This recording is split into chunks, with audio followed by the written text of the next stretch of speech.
दोस्तों नमस्कार, स्वागत है आपका लॉयर्स एंड जस्टिस पर। आप जानते हैं कि कैफ फोर्सेस के लिए जब दिल्ली हाई कोर्ट की डबल बेंच ने ओल्ड पेंशन स्कीम को अलाउ कर दिया था, उसके बाद एक खुशी की लहर कैफ फोर्सेस के बीच दौड़ गई थी। लेकिन वो खुशी की लहर ज़्यादा दिन तक नहीं चली और सेंट्रल गवर्नमेंट उसके अगेंस्ट में, उस ऑर्डर के अगेंस्ट में सुप्रीम कोर्ट चली गई। हालांकि उस ऑर्डर की अपनी एक लिमिटेशंस थी कि 4 वीक्स के अंदर या एक सर्टेन पीरियड के अंदर आपको नोटिफिकेशन जारी करके सेंट्रल गवर्नमेंट के जो कैफ फोर्सेस है उनको ओल्ड पेंशन स्कीम का लाभ देना है।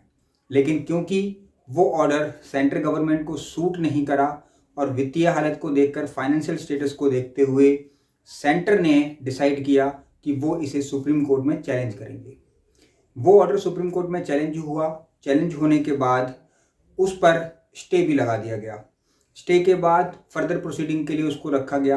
उसमें फर्दर प्रोसीडिंग्स हुई और सारे केसेस विड्रॉ हो गए और कुछ केसेस में डिसीजन आया।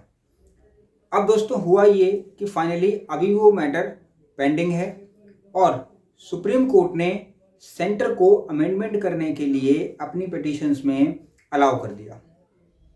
इस पर कोई डेट निर्धारित नहीं हुई थी और इसमें ये क्लैरिफाई किया गया था कि जब भी सेंट्रल गवर्नमेंट चाहे वो अर्ली हियरिंग की एप्लीकेशंस लगाए या फिर हियरिंग्स के लिए एप्लीकेशंस लगाए और उसके बाद ये सुनवाई के लिए मैटर आ जाएगा।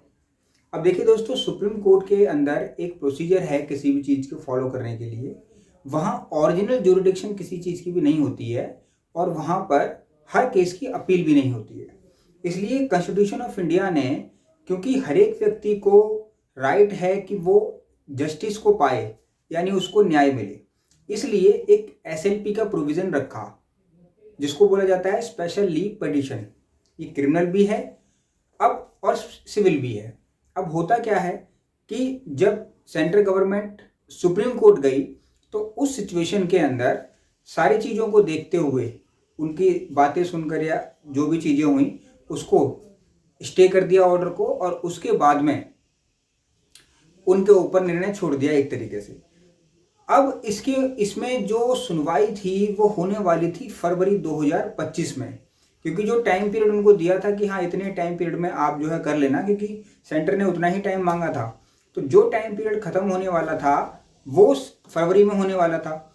अब फेब के सेकेंड या थर्ड वीक के अंदर इसका सुनवाई होनी थी। हालांकि अभी फेब का सेकेंड वीक ख़त्म नहीं हुआ है और थर्ड वीक अभी आया भी नहीं है। लेकिन सिचुएशन ये है कि अभी इस पर कोई सुनवाई सुप्रीम कोर्ट में स्टार्ट नहीं हुई है। जैसे ही इस पर कोई सुनवाई होगी तो मैं आप तक एक एग्जैक्ट खबर लेकर जरूर आऊँगा कि इस केस में एग्जैक्टली हुआ क्या।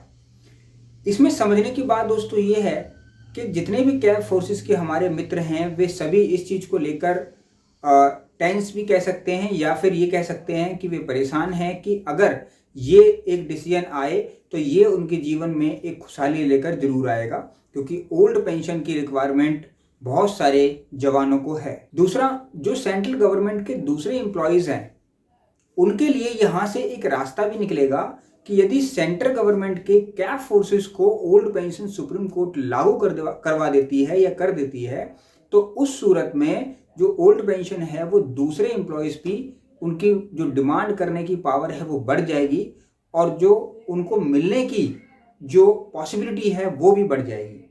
क्योंकि सेंटर अभी के हाल को देखते हुए ये लगता है कि वो ओल्ड पेंशन के पक्ष में नहीं है। उसके बहुत सारे पहलू हैं, उनके अपने विचार हैं।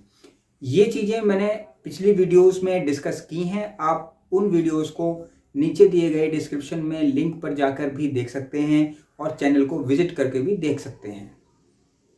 दोस्तों, कैफ फोर्सेस से रिलेटेड वीडियो हो गई या फिर सेंटर से रिलेटेड वीडियो हो गई या फिर ओल्ड पेंशन से रिलेटेड वीडियो हो गई, उसकी एक प्लेलिस्ट मैंने क्रिएट की है।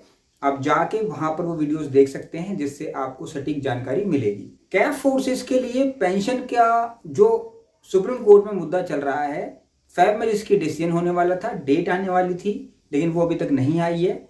हम उसी का इंतजार कर रहे हैं और जितनी जल्दी वो आएगी आप तक सटीक जानकारी लेकर मैं जरूर हाजिर होऊंगा दोस्तों। यदि आप कोई और जानकारी लेना चाहते हैं या जानना चाहते हैं तो कमेंट बॉक्स में मुझे लिखें, मैं उसका उत्तर देने की कोशिश करूँगा। नमस्कार।